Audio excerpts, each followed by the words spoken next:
All right, let's dive right into this explainer and definitively settle the ultimate kitchen debate. We're moving past the marketing hype to see how the air fryer and the microwave truly stack up against each other. Whether you're outfitting your first apartment, downsizing your family kitchen, or just staring at your countertop wondering which machine actually deserves the space, you've probably asked yourself this exact question.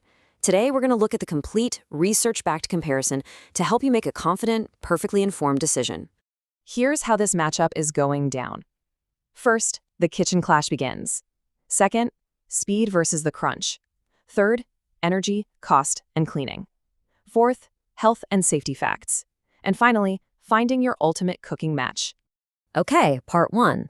The kitchen clash begins, unpacking the underlying technology. To really understand this rivalry, we first need to look at what's actually happening scientifically inside each machine, because the underlying technology explains almost every single difference you'll notice in your daily use. Let's look at the microwave first. It's all about internal water vibration. It emits invisible electromagnetic waves that make the water molecules inside your food vibrate super rapidly. All that vibration produces friction, and well, that friction produces heat, meaning your food is essentially cooking from the inside out and the outside in simultaneously. The air fryer, on the other hand, attacks your food with high-powered, completely dry convection. It's essentially just a compact, souped-up oven. A heating element warms the air, and a really powerful fan whips that 350 to 400-degree dry heat all around your food, instantly stripping moisture right off the surface. Now, the real magic here, it all comes down to the science of flavor. The air fryer actively triggers this incredible thing called the Maillard reaction.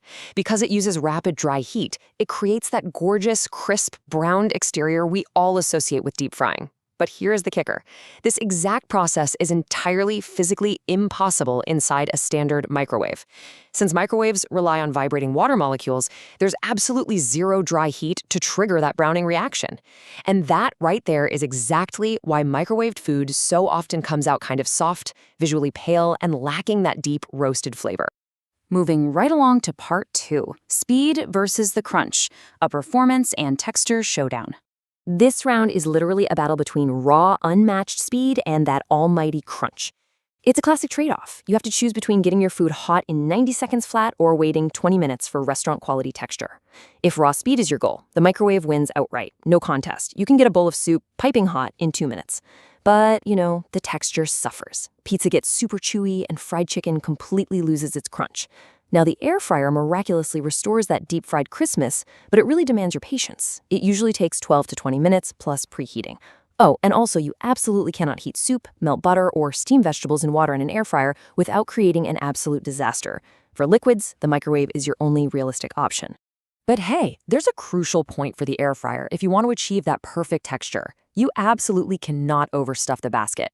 Because the air fryer relies entirely on a fan circulating hot air, that air physically needs room to travel around every single fry or chicken wing. Overcrowding is literally the single most common reason people report disappointing, soggy results from their branding air fryers. You just have to give the food some space to breathe. All right, part 3, energy, cost, and cleaning. Checking the electricity bill. So let's break down what these appliances actually do to your monthly electricity bill. Consider this number. It represents the energy used to reheat a standard plate of leftovers in an air fryer. It takes about 10 minutes and uses approximately 0.23 kilowatt hours. By comparison, a microwave completely knocks out the exact same reheating task in about 2 minutes, using a tiny 0.033 kilowatt hours. Because the microwave runs for just a fraction of the time, it is generally way cheaper per use than an air fryer. But wait, don't count the air fryer out just yet. While the microwave easily wins the direct head-to-head energy battle, the air fryer is vastly cheaper to run than the full-size oven it usually replaces. Think about it. You don't have to spend 15 minutes preheating a massive electric oven just to roast a small handful of vegetables. So for those smaller, everyday meals, the air fryer is actually a massive energy saver compared to traditional baking. When we factor the daily reality of wattage into your budget, you can easily see air fryers are quite a bit more power hungry, drawing up to 1,800 watts. If you run one for 30 minutes every single day, it could cost you around 87 pounds a year.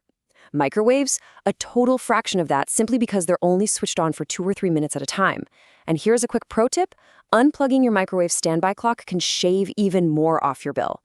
Finally, let's talk maintenance. The microwave usually just needs a quick wipe down, but with the air fryer, you're dealing with baked-on grease and food residue that requires regular, active scrubbing in the sink. So for low-maintenance efficiency, the microwave definitely takes the crown. Okay, moving to part 4, health and safety facts, dismantling the kitchen myths. It's time to tackle the most common anxieties we hear from home cooks.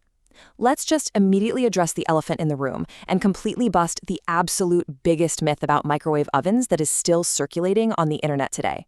Are they radioactive? The answer is a definitive, absolute no.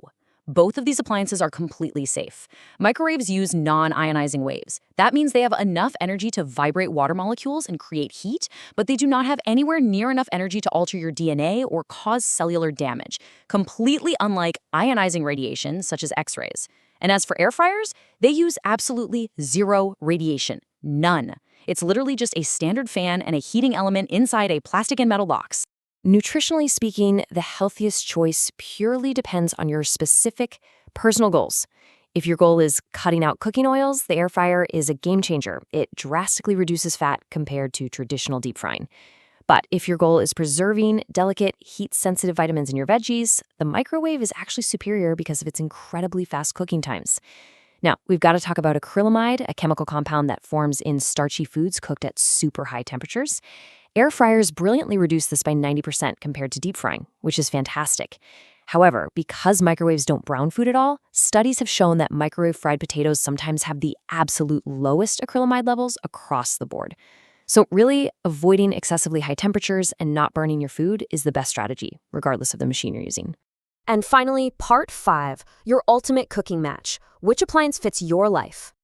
As we reach our final verdict, it's time to move past asking which machine is objectively better and start asking which machine is best for you. Honestly, these machines are not enemies at all. They're more like the perfect tag team duo built for fundamentally different kitchen jobs. If you're defrosting meat, heating soup, or steaming broccoli, the microwave is the undeniable champion.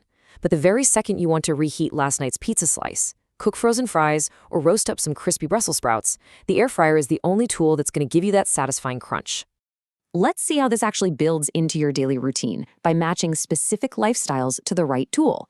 If you're a busy family needing to warm bottles and defrost dinners in absolute minutes, the microwave is your everyday workhorse. If you're focused on weight management and want those crave-worthy fried textures without the heavy oils, the air fryer is going to be your absolute best friend. For the meal preppers out there, you actually want to use them in tandem. Bulk roast your proteins in the air fryer on Sunday and just quickly reheat those portions in the microwave throughout the week. And what if you're in a tiny apartment and can literally only pick one? Well, the microwave safely handles the widest possible range of basic everyday survival needs.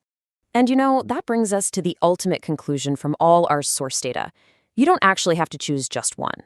If you have the counter space and the budget, owning both gives you the ultimate culinary flexibility. One is beautifully built for speed and moisture, and the other is perfectly engineered for crunch and crispness. They really just complement each other perfectly. So the next time you step into the kitchen, stop worrying about which appliance is universally superior. Instead, just ask yourself, what task am I actually trying to accomplish right now? Am I craving speed or am I craving the crunch? But it does make you wonder, with how fast technology is advancing, how long will it really be before a single countertop machine completely perfects the science of both?